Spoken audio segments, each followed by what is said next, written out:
Nadia Feby Heliani dengan NNP 15 2023 045 dari Program Studi Informatika Institut Teknologi Nasional Bandung. Pada kesempatan ini, saya akan mempresentasikan laporan evaluasi 1 untuk mata kuliah pemrograman mobile. Nah, yang pertama, saya akan menjelaskan latar belakang pengembangan teknologi informasi dan komunikasi pada era digital saat ini sangat pesat. Salah satu bidang yang mengalami pertumbuhan paling cepat adalah teknologi mobile. Hampir semua aktivitas manusia kini dapat dilakukan melalui perangkat mobile seperti smartphone dan tablet. Mulai dari komunikasi, pendidikan, hiburan, hingga transaksi keuangan. Karena itu, kebutuhan terhadap aplikasi mobile yang fungsional, menarik, dan mudah digunakan semakin meningkat. Bagi mahasiswa informatika, penguasaan pemrograman mobile sangat penting. Karena dengan itu, kita bisa menciptakan solusi digital yang dapat diakses masyarakat kapanpun dan dimanapun.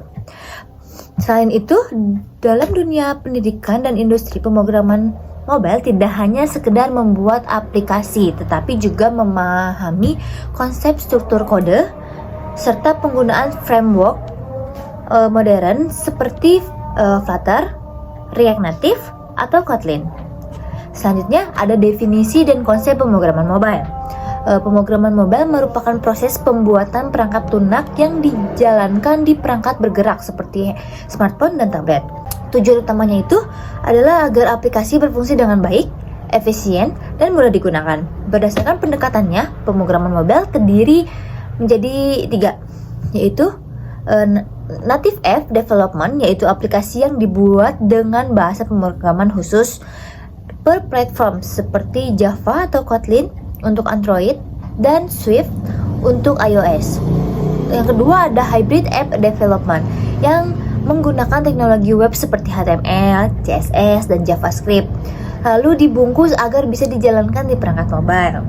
Nah, yang ketiga, yang terakhir ada Cross-Platform Aplikasi Development seperti Flutter dan React Native, di mana satu kode bisa digunakan di 2 sistem operasi sekaligus.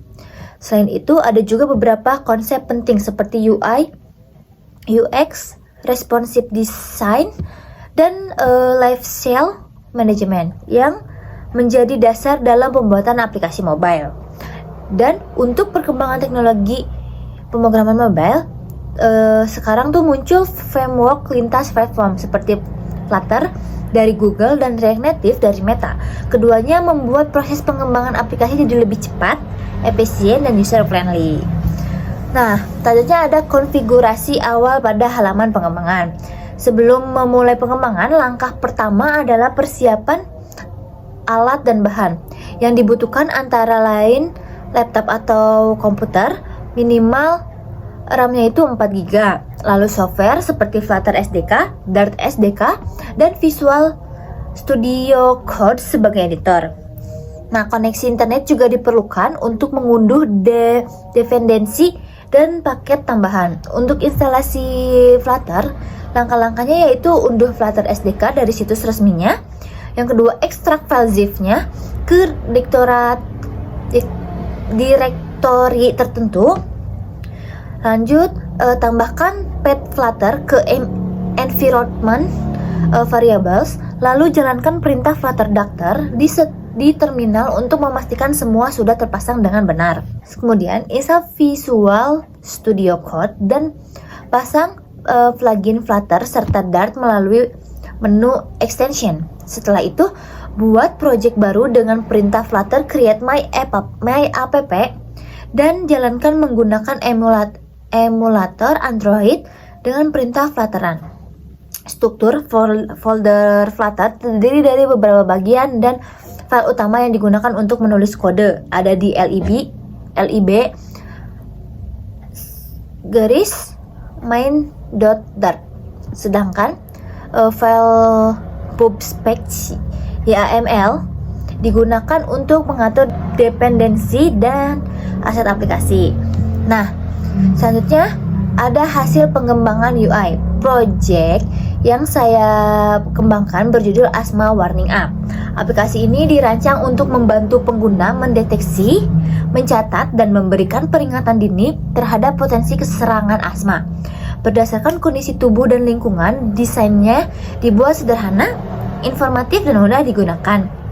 Dalam perancangan antarmuka, saya tuh menggunakan material desain yang menjadi standar desain Flutter. Beberapa komponen yang digunakan antara lain scaffold untuk struktur utama halaman, terus ada app bar untuk menampilkan judul dan menu navigasi, container, kolom, dan row untuk mengatur tata letak, serta card untuk menampilkan informasi penting.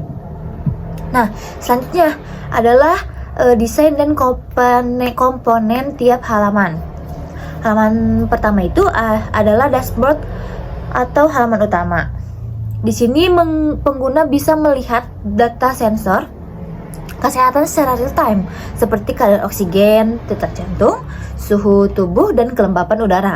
Semua data dikirim dari perangkat IoT lalu ditampilkan secara otomatis di aplikasi. Nah, tampilan halaman utama dilengkapi indikator warna yang menunjukkan status kesehatan pengguna, yaitu hijau untuk kondisi normal, kuning untuk perlu waspada, dan yang terakhir ada merah untuk kondisi yang berbahaya. Nah, halaman ini juga memiliki sistem auto refresh agar data selalu diperbaharui tanpa perlu melakukan tindakan manual. Berikutnya yaitu halaman monitoring history atau riwayat. Nah, di halaman ini pengguna dapat melihat rekam data hasil pengukuran sebelumnya dalam bentuk tabel, dan grafik. Setiap data mencakup nilai kadar oksigen, detak jantung, suhu, kelembapan, lengkap dengan waktu pengambilan. Halaman ini juga menyediakan fitur filter tanggal, sehingga pengguna bisa memilih periode tertentu seperti seminggu terakhir atau 1 bulan terakhir. Nah, lalu ada halaman user center atau halaman profile dan pengaturan. Halaman ini itu menampilkan data dari pengguna seperti nama, usia, tinggi badan, berat badan, dan status asma. Nah, pengguna juga bisa memperbaharui informasi diri, mengatur notifikasi, mengaktifkan mode gelap, dan menambahkan kontak darurat yang bisa dihubungi langsung dari aplikasi. Semua pengaturan ditampilkan menggunakan list tile dan switch widget agar pengguna bisa mengaktifkan fitur hanya dengan satu sentuhan. Nah, dalam pengembangan aplikasi ini beberapa widget utamanya yang digunakan antara lain yaitu ada scaffold, app bar, card, list view, dan snack bar. Event atau interaksi yang digunakan diantaranya itu on tap, on process, dan on change. Selain itu terdapat juga push notification otomatis saat sistem mendeteksi kondisi berbahaya seperti kadar oksigen rendah. Nah, dalam perancangan UI saya menerapkan beberapa prinsip desain, yaitu sederhana dan informatif, kontras dan keterbacaan tinggi, interaktif dan responsif, konsisten antar halaman, dan yang terakhir aman dan nyaman bagi pengguna. Nah, jadi kesimpulan dari hasil pengembangan antarmuka aplikasi Asma Warning App dapat disimpulkan bahwa aplikasi ini berhasil menghadirkan keseimbangan antara tampilan estetis dan fungsional sistem. Setiap elemen visual dirancang untuk memudahkan pengguna dalam memahami informasi kesehatan secara cepat dan akurat. Aplikasi ini juga dilengkapi event interaktif dan sistem real time yang membuat responsif terhadap kondisi terkini pengguna. Dalam indikator warna dan notifikasi otomatis, aplikasi ini mampu memberikan peringatan dini terhadap potensi bahaya bagi penderita asma.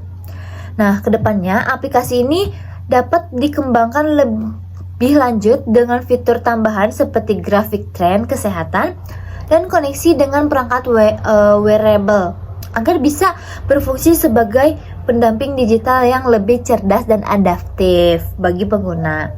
Nah, mungkin segitu aja presentasi dari saya mengenai laporan evaluasi satu pemrograman mobile. Terima kasih atas perhatian dan waktunya.